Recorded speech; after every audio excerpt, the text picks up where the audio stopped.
I got lost in a town that wasn't on the map. They smiled even wider when I told them I was just passing through. Like they knew something I didn't, like they were excited about it. This happened 2 years ago, and even now I'm not sure how much of it was real. All I know is I don't drive back roads anymore, ever.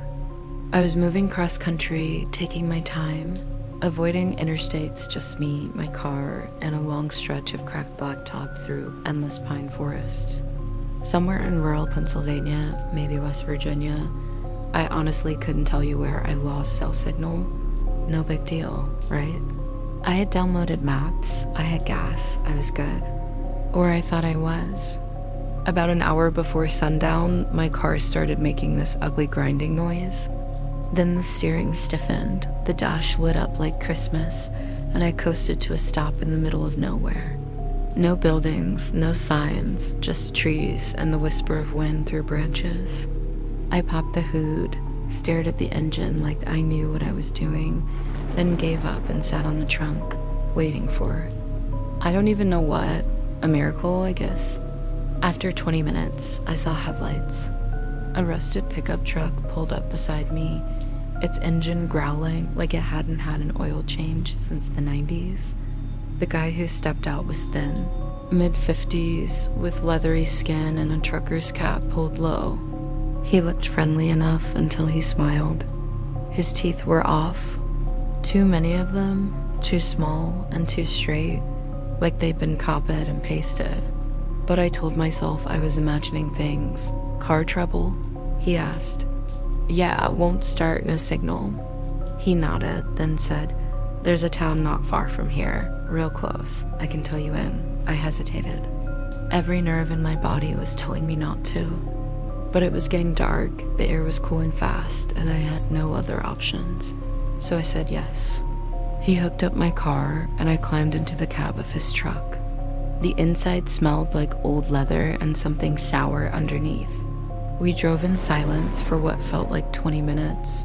Though my sense of time was already slipping, the road narrowed. Trees pressed in close. I couldn't find our path on the dashboard GPS. The screen just blinked, recalculating. Finally, we crested a hill and saw lights. A small town nestled in a dip between hills. It looked old Victorian houses, gas lamps, cobblestone streets, but clean. Too clean. Like a set for a movie or a dream someone hadn't finished building. The man dropped me off in front of a white building with a hand-painted sign that read, Danner's Garage. He told me to go inside and may take care of me. Then he drove off without another word. I opened the door and a bell rang overhead. A man in overalls looked up from a workbench and gave me the same too wide smile. Evening? Car trouble? I explained, and he nodded slowly. We'll have her fixed by morning. There's a guest house just down the street. You'll like it there. I started to ask about a phone, a ride to somewhere else, but he just pointed. Sun's going down, best get indoors. He was right. The light was draining from the sky fast.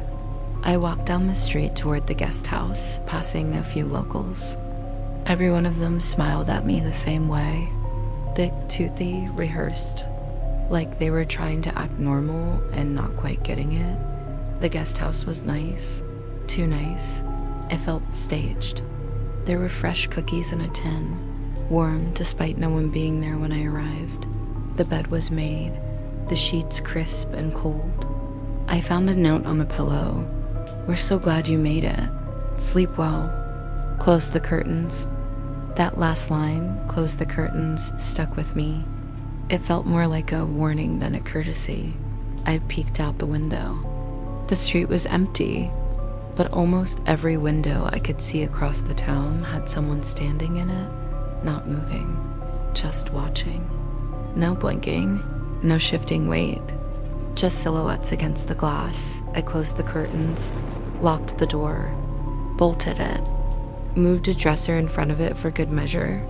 I didn't sleep, not really. Around 2:30 a.m., I heard footsteps outside my door. Slow, heavy. They paused. Something pressed against the wood. I didn't breathe. After a moment, the footsteps moved on. At sunrise, I opened the curtain just a crack. The windows were empty again, no one in the street, just the mechanic standing by my car. I bolted out of that room, didn't bother with a shower or food, just grabbed my stuff and ran down. "Car's ready," he said. "No charge." He handed me the keys with that same plastic grin. I didn't ask questions, just drove, back the way I came, except there was no hill, no trees, no winding back road, just highway. And when I checked my GPS again, it loaded instantly. I pulled over at the next gas station and asked if they'd heard of a town called Danner's Hollow. The cashier blinked. "Never heard of it." I searched every map I could find. Nothing. No town, no road, no Danner's garage. But the car still works fine. Sometimes though, when I park and look at the rearview mirror, I swear I see someone smiling back at me from the back seat. Too wide. Too many teeth. The thing that pretended to be my brother, it wasn't until the third night that I realized he hadn't blinked once. And when I finally asked him about it, he just smiled wide, unbroken, and didn't stop. My brother Daniel went missing when we were 12. We were playing in the woods behind our house in northern Vermont just before sunset. He ran ahead like he always did, dared me to catch him, and I never saw him again. Search dogs found nothing, no trail. No clothes, not even a footprint past the clearing. One minute he was yelling my name through the trees, the next ... silence. Our family fell apart after that. My parents blamed each other, then themselves. Eventually they just stopped speaking. I moved away at 17 and never looked back. But earlier this year, my mom called me out of nowhere. Her voice was shaking. "Daniel came home," she said. "He's here." I almost crashed my car.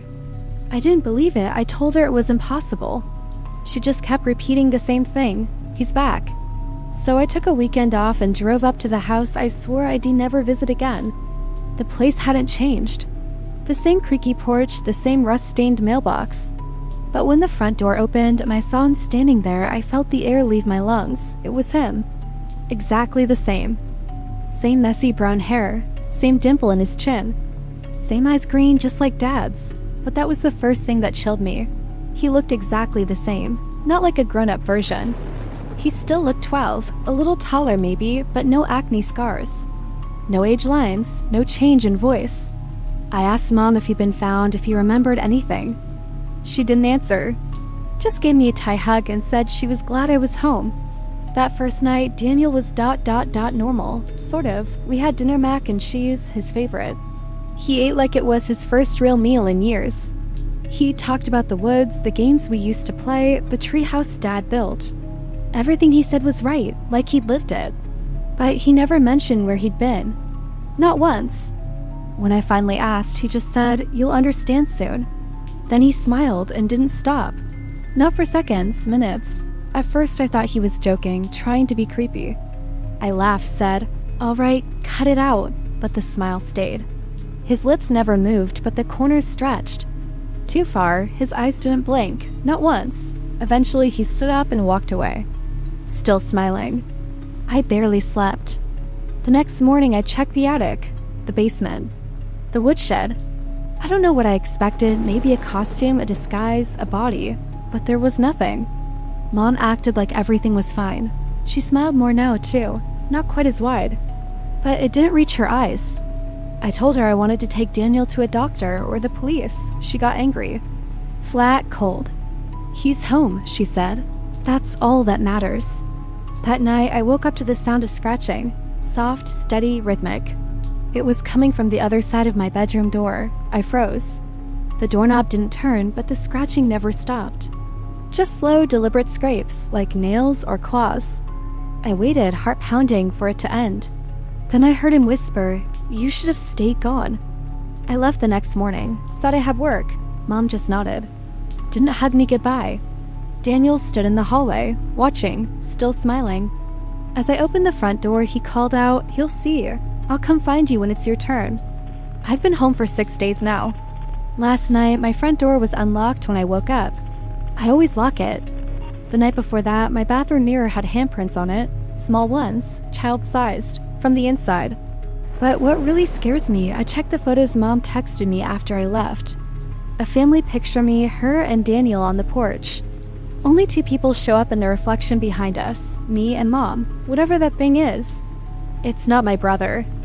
I think it wears his skin like a memory, like a disguise it found in the woods, and I think it's looking for more. Because just now I heard a knock at my apartment door, a soft one. Rhythmic, like nails, scratching. The town that buried its strangers alive, I only realized what I'd heard after the last shovelful of dirt landed, because the screaming didn't stop when the casket disappeared. I was hiking solo through a forgotten stretch of forest near the Idaho-Montana border no-cell service. No trail markers, and barely any light left. My plan was to do a simple loop hike, but a wrong turn led me deep into a valley I couldn't find on my map. By dusk, I'd accepted that I was lost.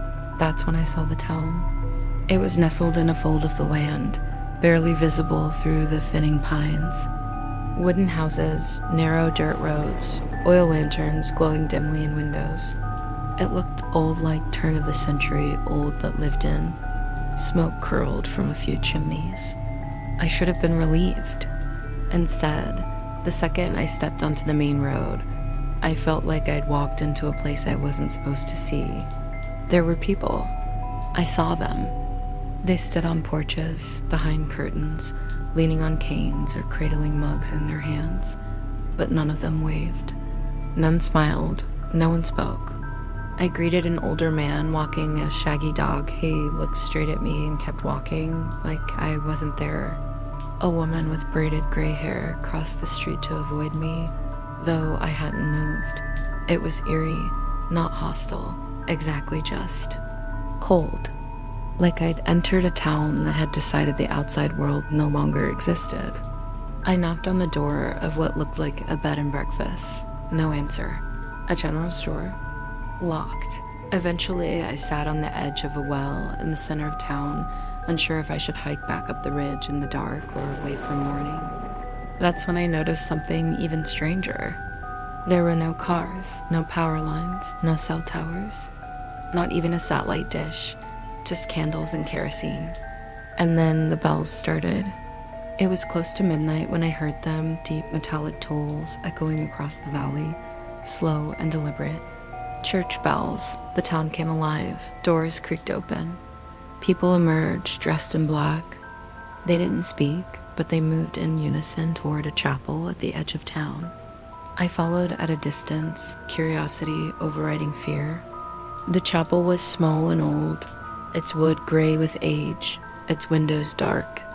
Inside, I heard murmuring low and rhythmic, not quite chanting, but definitely rehearsed. A funeral. I crouched beneath one of the side windows and peeked in. An open casket sat at the front, surrounded by dozens of townsfolk.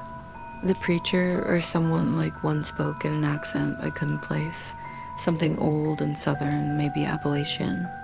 The room fell silent, then I heard it, a scream. Muffled but unmistakable, from the casket. It wasn't a sob, not the wailing grief of a mourner.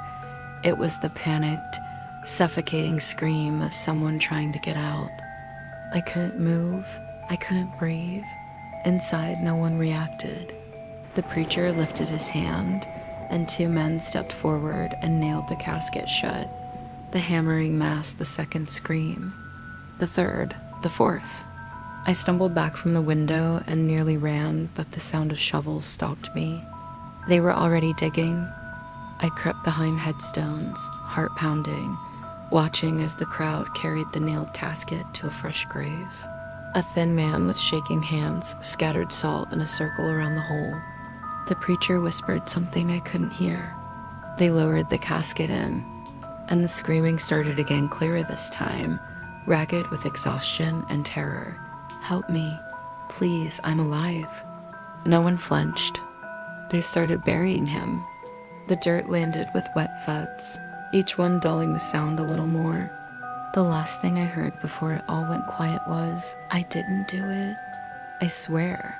When the final shovelful landed, The crowd turned and walked back to the chapel, silent, solemn, mechanical.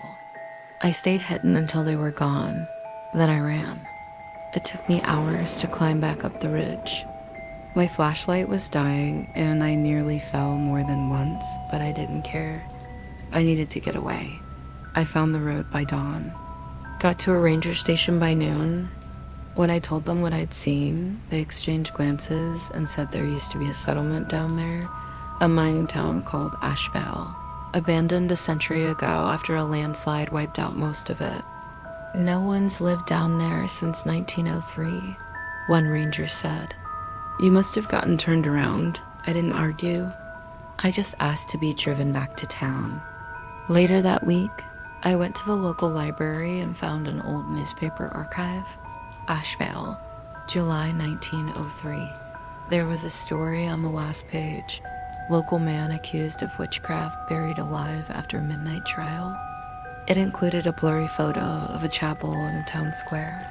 It was the same place I'd just seen. And the man's name? It matched what I'd heard screamed through the dirt. I haven't told anyone else. I deleted my photos. I don't hike alone anymore. But sometimes when I'm falling asleep, I hear that voice raw, desperate, echoing from deep underground. And the worst part? I don't think it was the first time that town buried someone alive. I think it was just my first time hearing it. They don't let you leave Greystone after dark. They say the streets of Greystone go dead silent after sunset. But it's not the silence that gets to you, it's what breaks it. When my cousin Lucy told me about her hometown, I thought she was just being dramatic. You have to be inside by dark, she warned, dead serious. People who aren't, don't stay people. I laughed. I shouldn't have.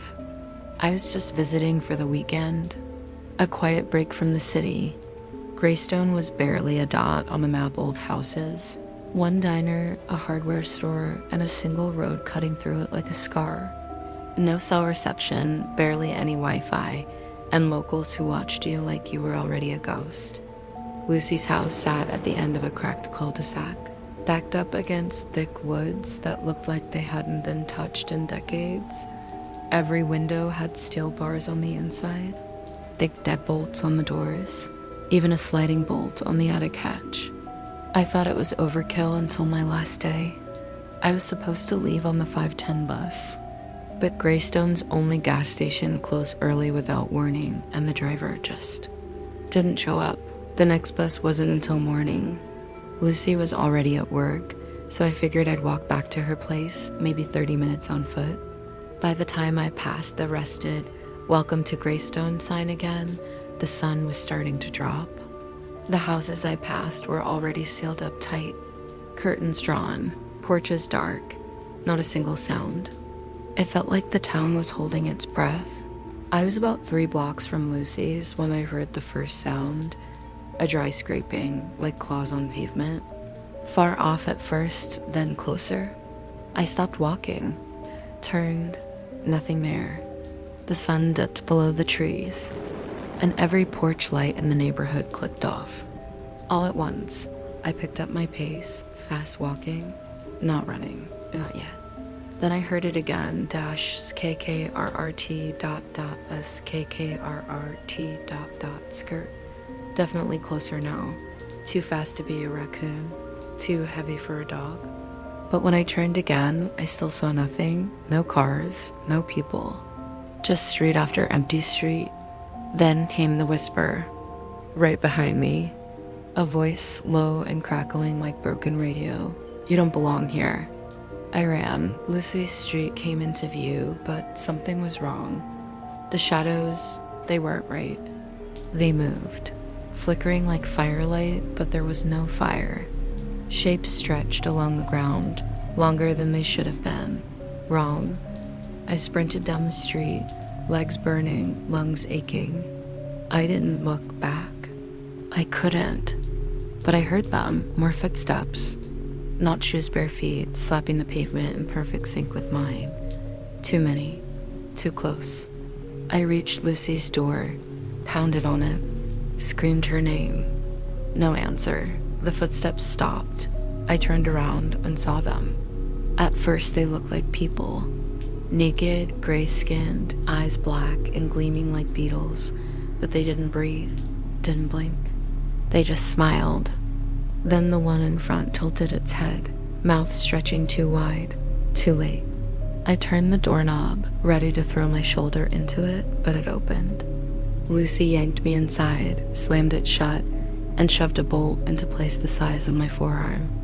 Another one at the bottom, then a third at the top. Then she slapped me. Hard.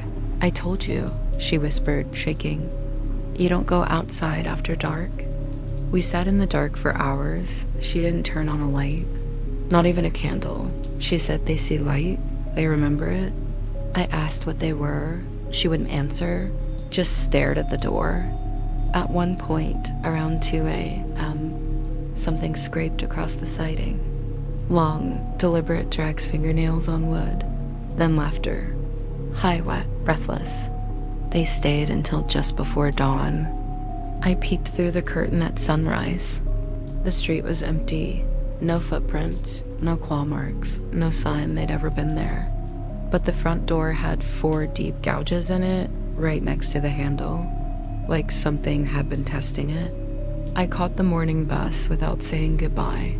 Lucy messaged me a week later. One of our neighbors didn't lock up in time.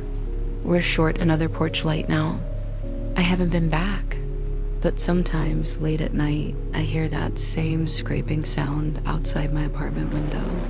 I live 10 floors up, no trees nearby, but I still hear it.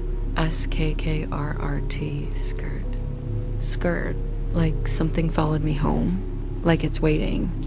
And I don't turn the lights on anymore.